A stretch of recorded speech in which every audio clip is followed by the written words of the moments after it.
I mean, the best thing that anyone can ever say to me is that they don't have any expectations. You're supposed to only when your spouse or significant other. The opposite. We wanna.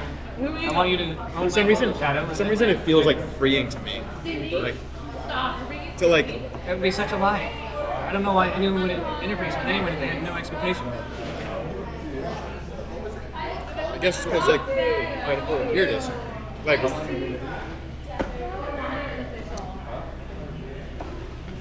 people interface. I mean, my like ideal frame is people interface with each other because they like just want to purely.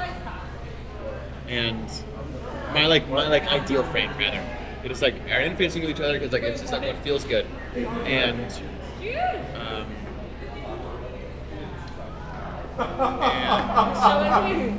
like I think I have had previously had trouble with like in a relationship. If there is like explicit expectations, like I should be doing this for you, like I don't know, like I could be buying you flowers or something. I would love to buy you flowers, but I don't want to do it because of an expectation. Like I want you to know that I'm doing it because I want to, not because I am obliged to by some rules that we've set. And that's kind of a different side of expectations. There's also the other expectations of like, are you loving me because maybe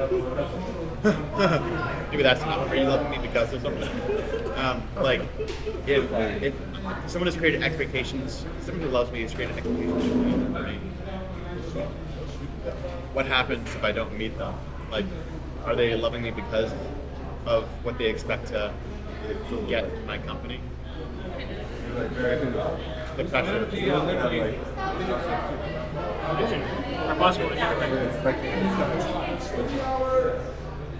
Yeah, I guess for whatever reason that pressure makes me stare. Like, I guess at some level. Oh, here's Pressure is also a story. What do you mean? Yeah, what I mean is like, some days I feel right as rain. Some days I feel off. And some nights I'm connected and grounded and clear. And some nights I'm not. And I think the safest love is a love that comes from somebody who loves me not for the state I'm in, but just for my presence that is unchanging, unwavering presence. Another short. And I don't mean presence like, I just mean like my literal presence. Yeah, just like what I carry with me unmutably. And I think what is scary to me is like conditional love. That is like love that is conditioned on me being a certain way. There's like I don't know if that's possible. I think you're gonna have a first time talking to Craig about this particular topic. Unconditional love, I don't think it's possible. There's always something that someone you believe you're in unconditional love with to do that will have you be like, all right.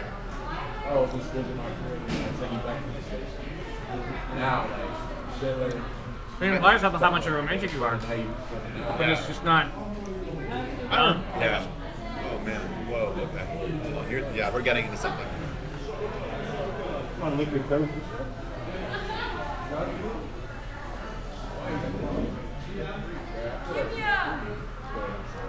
But I mean, I want more than anything to be true. Well, part of me wants that to be true. Unconditional love to be true in those ways. And I don't think this actually cares. Like, it doesn't. It actually occurs to me as malignant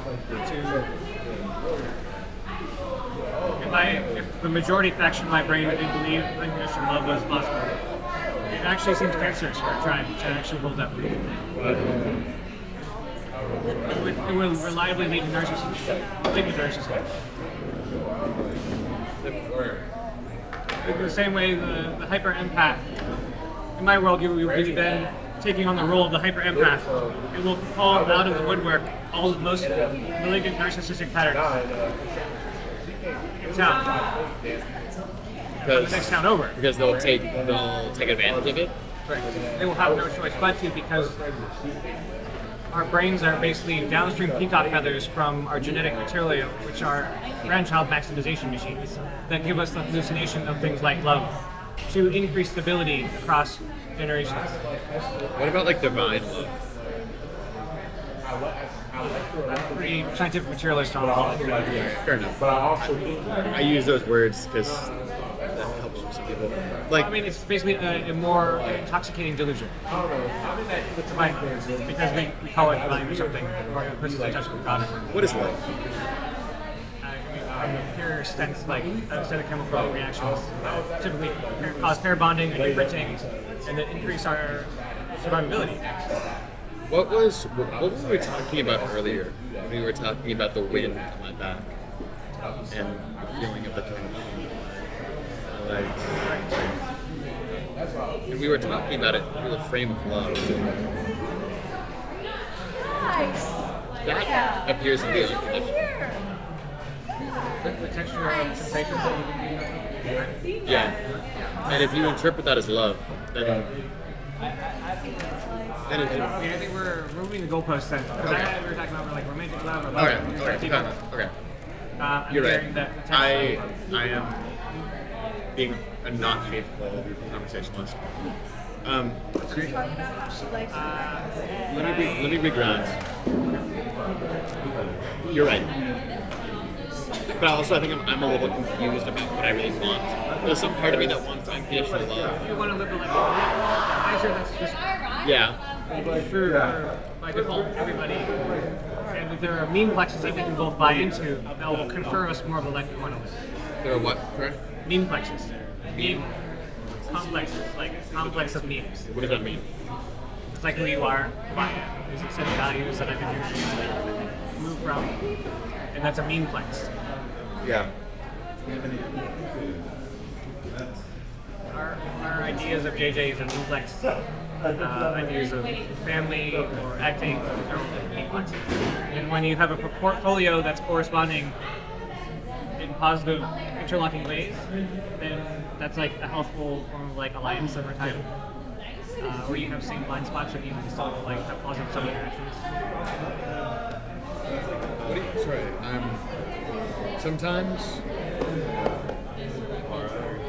I don't know if it's a speed thing or what. I'm like not fully sure what you're saying. Can you say it to me again, but as if I was slightly stupider? Yeah. Brad wants to make this. I'm like a mic.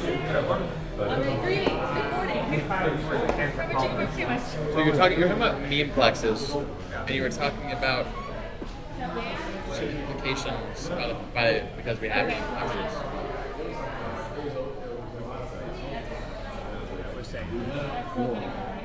I don't know what the C generator was. It's okay. If it comes back again, I'll ask you to. You said you worked for V1? Yeah, and I certainly want more of like I guess what I mean is what I want around love, like allow me to articulate this slowly. offer one problem that helped me, which is you design like the perfect dildo Yeah. or sex robot. Yeah. What does she look like? If it was like Westworld, you could design her personality exactly the way you want her to be. From personality perspective, she would be kind of like Luna Lovegood, but You don't know this person, but based on the name, it's some manic pixie dream girl. yeah, pretty much. Yeah. Have you read Harry Potter? I did read Harry Potter. Luna Lovegood. She appears at the very least in the 5th, 6th, and 7th movie. She follows like the Nargles around school. It's like kind of crazy, more Looney Lovegood. Anyway, yeah, she's like a manic pixie dream girl, but like more. I don't even know if she's manic. She's just like kind of like spacey. But I don't know. I find her incredibly refreshing. She's just like a fresh breath there. Her character. So I guess I would want someone who is I mean, a lot of traits that are hard to find in a person, but like extremely tender and understanding and sharp as a whip, but also like deeply curious about the world. That's something that I have always really wanted in a partner. curiosity and wonder for what it's like. And also, yeah, stunningly beautiful. And so, like, it's What are the un-PC ways in which you like she would book you or her? what do you mean by vote? The mommy. Going up in the going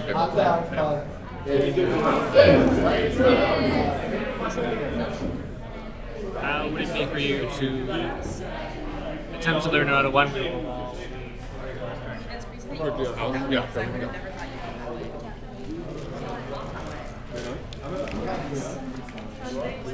I don't mind walking. It's really cool.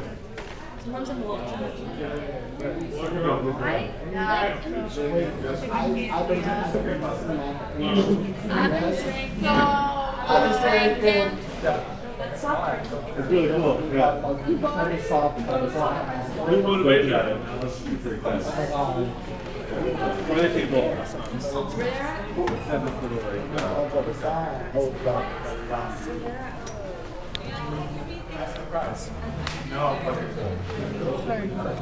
I'll switch it. No, it's okay. I'm good.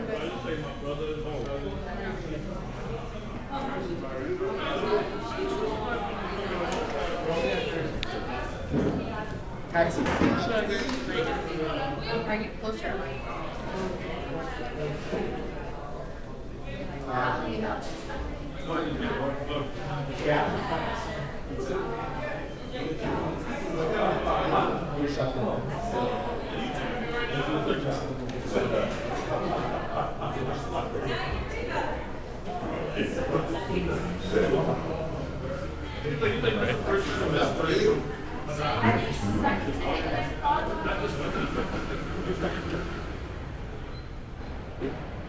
The dog.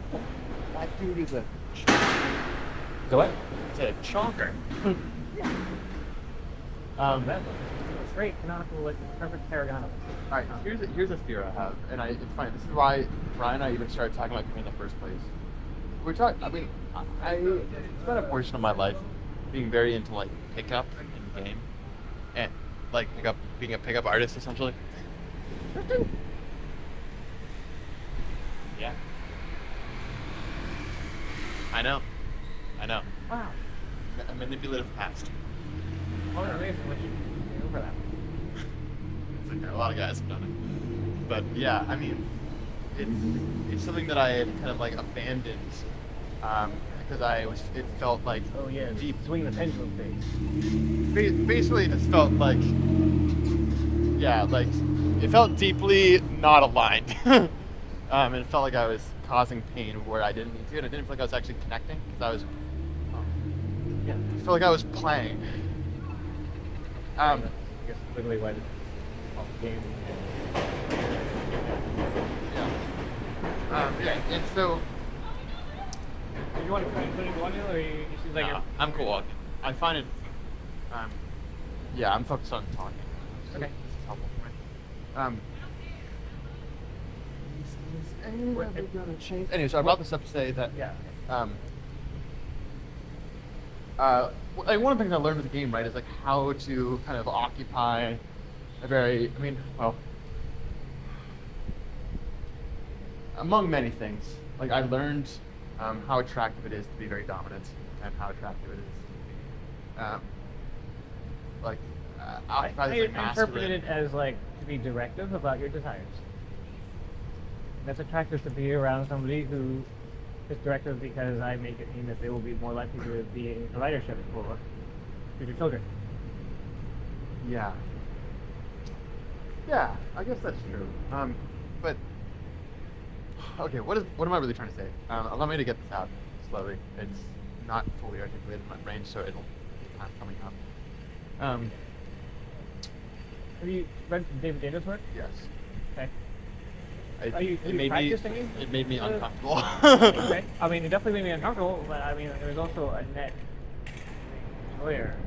Like I think when I read how to the Way of the Superior Man, it was during this time when I was struggling with my own combination of masculine and femininity, and like basically like the idea of going to the pole, and this is part of the reason why also like I'm curious, like what I sense Craig might encourage me to do. But like Going to the what?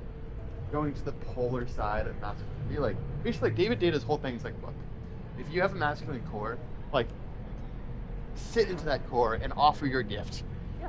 right? You know, But you said it really like embodically.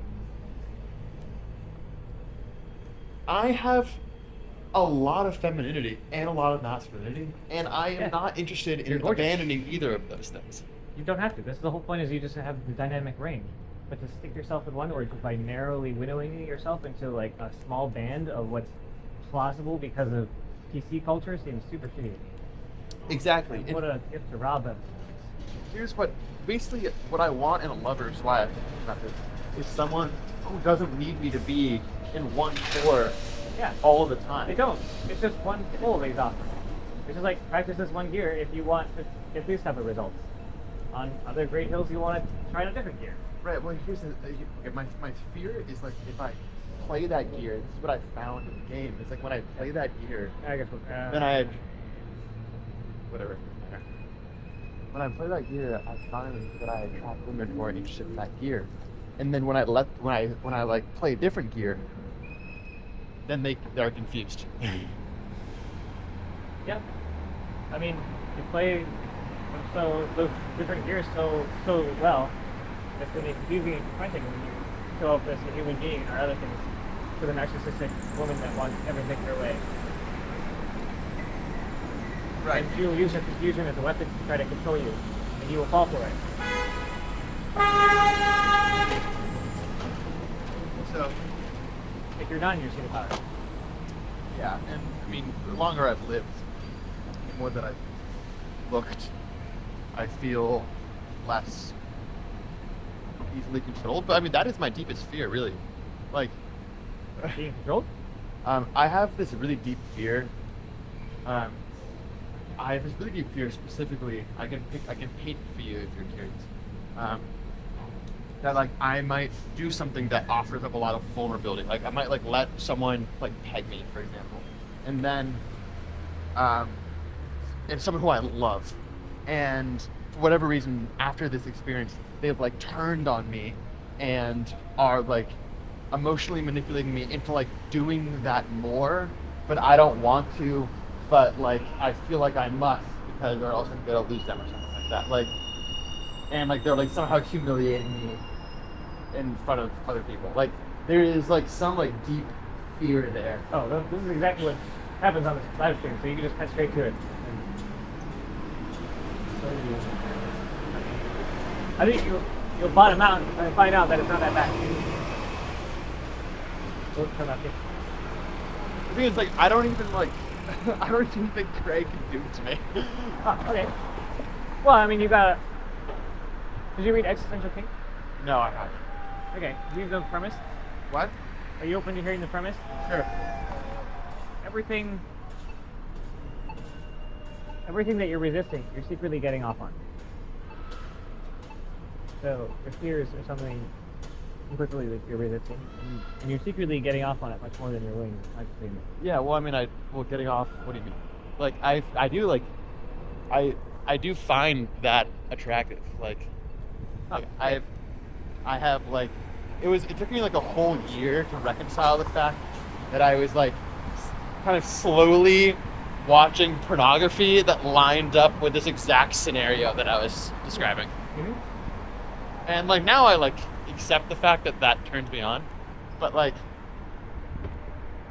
the fear of it happening in real life is still there. Yeah, well, I mean, it doesn't mean it goes away. It's just part of who you are. Everyone has a different, like, existential kink set. But it's ironic though, because I also have other kinks like that are completely unrelated. I don't know, like I spent.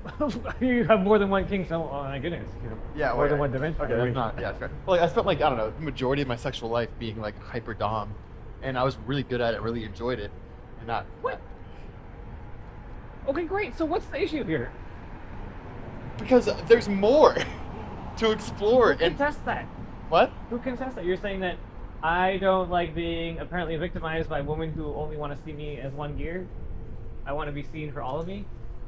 I want to be honestly. I would love to be with someone who I feel comfortable doing everything with. And maybe that's unrealistic. I don't know, but like in my ideal relationship, I can play every shade that my body desires. What? Yeah, I'm a little bit confused. Why? Why what? What's in the way? What's why is this found? What's the? Oh, I guess I just haven't really found anyone. Like, You say found. A lot of these friends are like, you create your partner. what do you mean? Cut through here. What am I missing? It occurs to me that you're really enjoying this, it seems like, lack or expectation.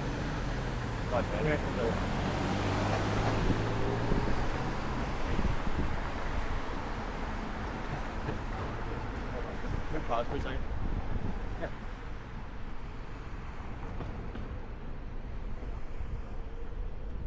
What did you say?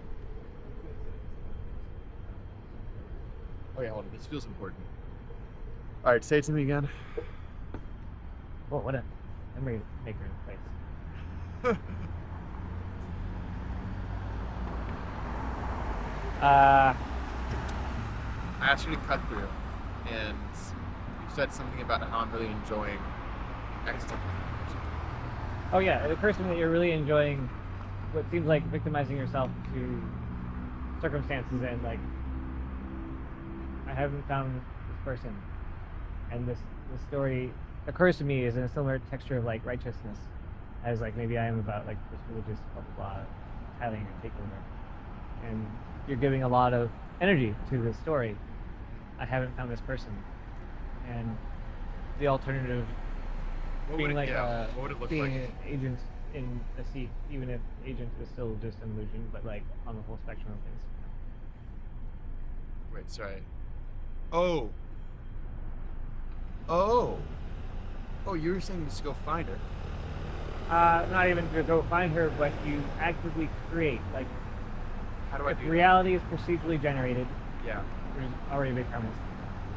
You're you saying are like lis- you're saying you're go listening- lucid on this bitch and like make her. That's basically what a lot of the procedural generated, like, if you're listening actively also creates your reality.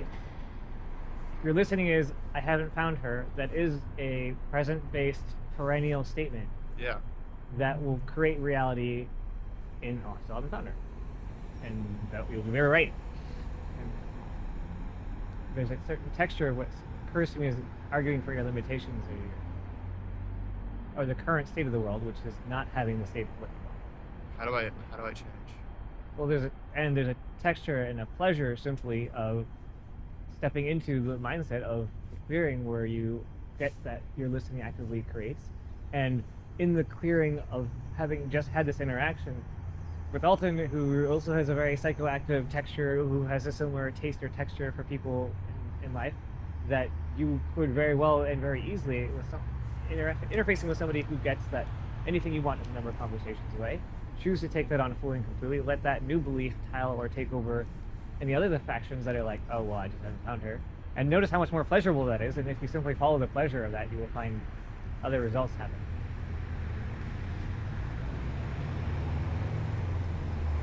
Okay, so let me repeat back what I think I'm hearing. And then lastly, just run an experiment. Just to be like, hey, all the other factions of me, like from internal family systems, are you willing to take on an experiment for like a week to believe that your listening actively creates your reality and you create exactly what you want moment by moment? And it would be very worth outlining exactly how my perfect partner would show up and exactly where would I find this type of person? How would we interact? What would that look like in a day-to-day? And if I was super specific with that, sometimes these concrete things are more likely to arise. Like versus the alternative world where I keep going like, well, I haven't found her, I want these things gesturally, Where and I I'm, haven't like, figured out. passively waiting. And like less than 20 minutes ago, you're like, I haven't figured out what I want. Love. I'm like, well, those are the stories you tell yourself. I mean, then no surprise that you get the results. Yeah.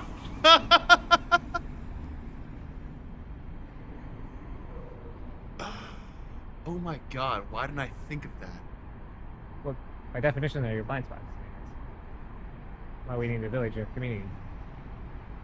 Why I make up that we're attracted to spending time with each other.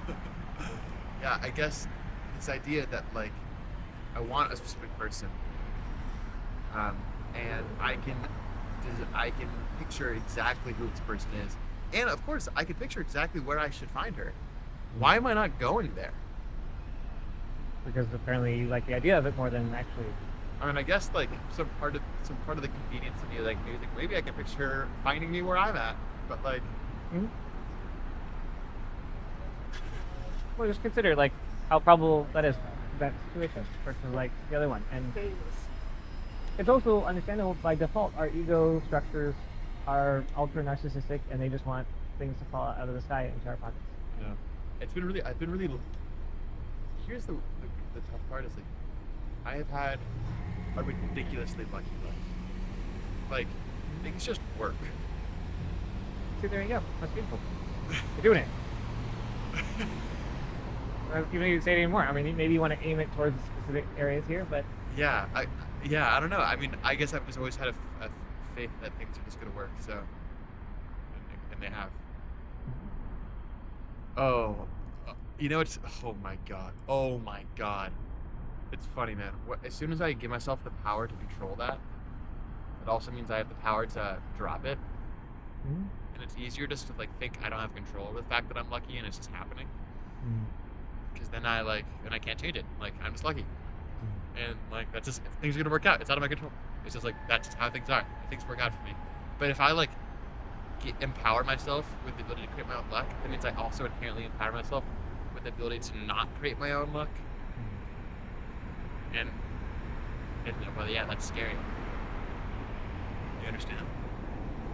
Yeah, I mean, it's terrifying, and for me, there's like a greater fear on the other side of like living at effect of what seemed like smaller base fears for the rest of my life.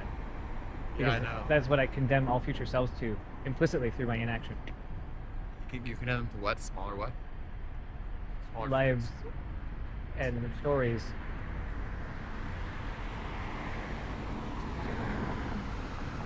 Like, I simulate branching universes from this one based off of different actions I can or can't take, and it's very easy and obvious to taste which ones confirm more of the life I want to live.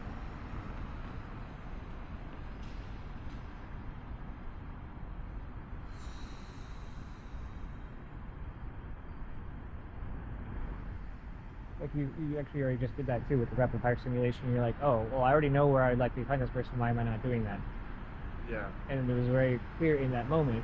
And similarly, you can practically apply that to anything. What? Yeah.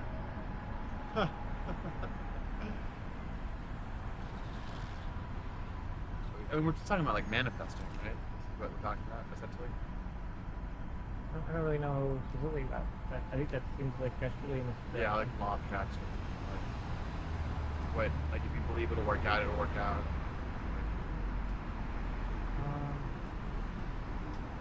I have other associations with those things. I don't. Harder for me to. Okay. I mean, to me, it seems like self-fulfilling prophecy plus Vader Meinhof or the frequency illusion plus survivorship bias plus. Wait, we what do you? have What are you saying? Which one? Are you counter arguing, or are you agreeing? I have other associations with the things that you just mentioned that feel more woo and not based in causal reality. I am asserting that these are all causally based things, and I am naming the scientific reasons why, like the human brain, because it has only so many memory slots, if you have a very, very specific profile of exactly who you're creating or calling in, Yeah. you are far more likely to actively create that, listening, or send When out. you say listening, what do you mean? This is like from a landmark frame that your listening actively creates your world. Meisner does this intentionally. If I listen for you being pissed right now, I will start showing up in subtle ways that will cause you to actually become more and more pissed, even if you weren't actually previously. In the parallel universe where I listen to you as like the most blissful, lucky guy who's about to like have a breakthrough in this conversation and then like connect with the person of his love and of his dreams, as a result of something we get to come back to and be like, hey, remember